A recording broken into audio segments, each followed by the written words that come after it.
Well, there's something called craveability, and that's the term they use. They don't want to use addictive because that's got that connotation to it that's a negative in nature. But when we're talking about craveability, why wouldn't they? If it's about profitability, why wouldn't you make craveability marry with profitability? For example, let's look at the chips. You know, there was a commercial years ago from one manufacturer, I bet you can't eat just one, and they were right. So there seems to be a magic combination of sugar, salt, and fat that addicts people to that product.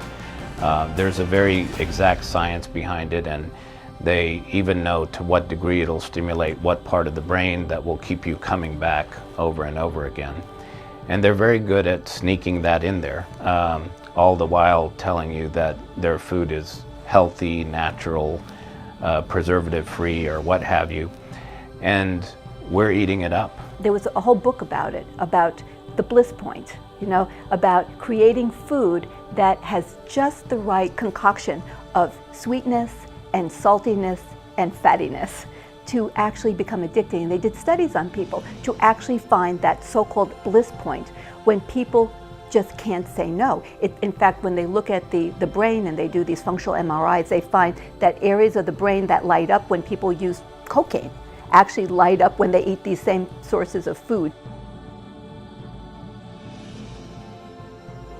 Well, what's really at the root of the common disease trends, of course, is going to be number one, the standard American diet. Nutrition is 85% of an individual's long-term outcome. We always think that, you know, we can out-exercise a bad diet, but in reality, we really can't out-exercise a bad diet. It's nutrition, nutrition, nutrition. Many times it's from the food that people are putting in their body, and the changes that makes to the general system, from a hormonal system to inflammation to artery wall changes to brain health. We see all chronic diseases can really be traced back to this early inflammation that can come from improper choices that people are making on a day-to-day basis, whether that's food, whether that's activity, whether that's managing stress appropriately, whether that's a lack of sleep. And so what we see now is we see all these chronic diseases start skyrocketing. It's time to begin anew. I've been through a lot personally, and physically I don't like who I am anymore. Mike comes in very broken, very typically upset in the physical, emotional, intellectual, spiritual pieces of life, and biomarkers out of balance, body composition out of balance, high inflammatory levels, obviously needing some help. Even though I kind of would see myself and go, okay, I'm a little heavy, but didn't think much about it. But when I got to the point where I am now, I was like, oh my God, I'm 15 pounds away from 300 pounds. And I'm looking in the mirror going, oh, no. And it did, but when I was down in the other way, I didn't think much about it because I was like, oh, it's okay. Everybody's heavy at this age. But I was around people who were a little heavier, and if you were thinner or exercising, I was like, oh, that's okay, it's for them. You know, and I just disregarded it. Obviously has let the life of the party become part of him, you know, and in that process he probably fell for some traps. Eating garbage food, you know, the standard American diet, not exercising, put on a ton of weight, metabolic syndrome, disease processes, I would say insulin resistant at the time, active heart disease. I mean, the guy was a piece of work, like a time bomb, you know, waiting to go off. We believe he came in just in time because he was a guy that was just on the edge of having some kind of catastrophic event. Now, on your end, what type of goals are you wanting to achieve from our time together? I weigh 285 right now, and I'm just too heavy. It's hard to, when I climb upstairs, I'm breathing heavy, or if I do any quick activity, I literally have to pause, and I never had to worry about that before. So my goal is to be able to, you know, if I want to run, or get on a bike and go, and not have to every time, you know, that I'm finished. So I just want to get back to a better health. Do you feel like your health has rapidly declined over the last few years, or on a gradual slope? I would say over the last 5 to 7 years, it's gotten worse. I think when I had weighed about 255, I was still pretty active. I didn't feel that I was heavy. Getting him on the program, getting his mindset right, we had to get him to know that you can't just want it, you also have to be ready for it, and then you have to initiate. So getting him initiated into the plan and on the process and digging in, knowing that even if he's got some setbacks in life and he's traveling to come back to us, and we're going to give him more resources on how to stay on the train even when times seem troubling, even when you think you have your back against the wall. We are here to keep you moving on the right track. I started this year at 215, and I don't like that feeling. I hate that feeling where I hate buying fat clothes. Stevie came in, and it was interesting because he was a producer of the movie, which he's observing this stuff going, hey, I think I need this too. And so he comes in and was blown away by the bad findings in the lab work, and it shocked him. And I think it set him back like about 5 steps. Well, when I first sat down, Dr. Mark actually kind of scared me because we did the blood work and I didn't think anything of it. I really thought, oh, it's going to come back. It's going to be, I'm like a superhero, that everything's still going to be cool, that I just need to lose the weight. Page 1 is really all independent but interdependent risk markers for endothelial or vascular inflammation. You've heard of heart disease? Right. Right, #1 killer still. When you start to see elevation in a lot of these markers, you're seeing the early warning signs of active heart disease process going on.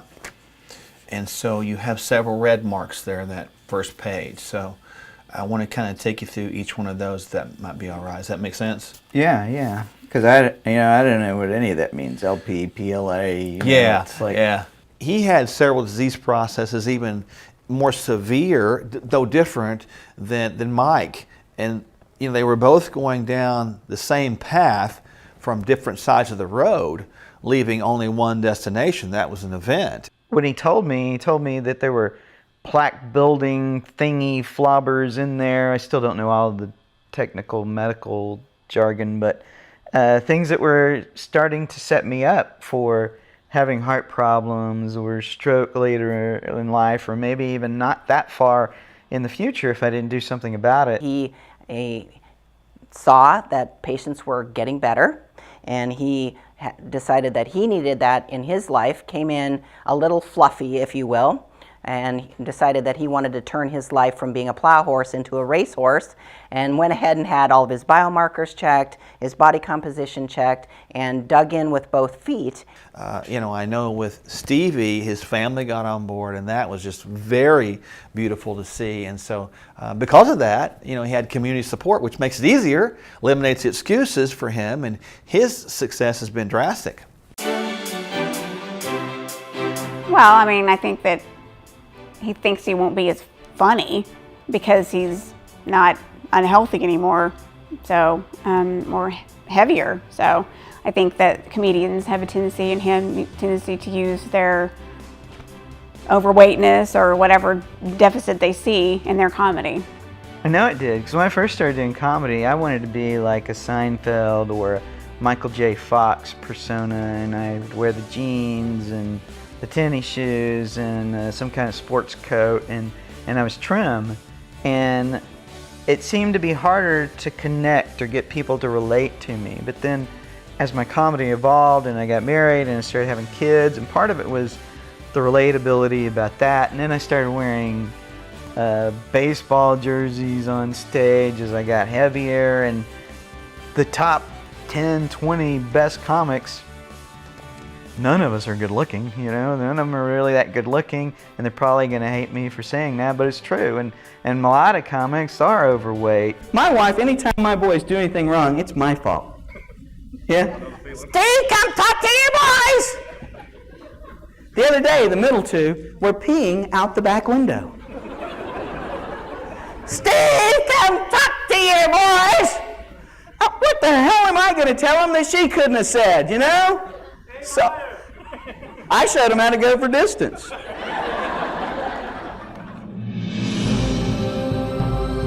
The majority of the patients that come in to see us here have already tried and failed a multitude of plans. So by the time they get to the Functional Medical Institute, they're ready. They want to make that lifestyle change, and they don't feel well, and they know they've got to make some changes for long-term health. First and foremost, they need to understand that no matter where you are in terms of your health, that you can turn this around. In fact, you're probably not as far as you think from getting back into a good track where you're healthy, you're at the right weight, and that you feel good. More importantly, your risk of disease will drop dramatically when you do this. I read a study a long time ago that really stuck with me, and they asked about 500 college students. I think it was the University of Michigan. They were polling them as they exited the campus gym, and they asked them, "Why do you work out?" And I was reading the study, and I was expecting them to think that it was spring break was coming up, or to look good by the pool this summer. The number one reason was, I work out because my parents did. And so again, that stuck with me. And again, as a father of 3 children, I have to show them the healthy way to live. I have to show them with my actions, not my words, but my actions, what to do from a health standpoint. They see us, my wife and I, going to the gym together. They see us taking family walks. They see us on the Peloton bike in the morning riding and doing our exercise.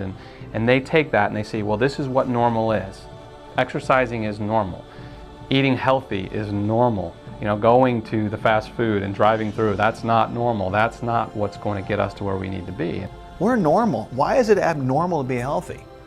You know, that doesn't make any sense. Why is it abnormal to eat, again, natural foods? Why is it abnormal not to cram a milkshake and french fries and ding-dongs and ho-hos and high fructose corn syrup? Why is that normal?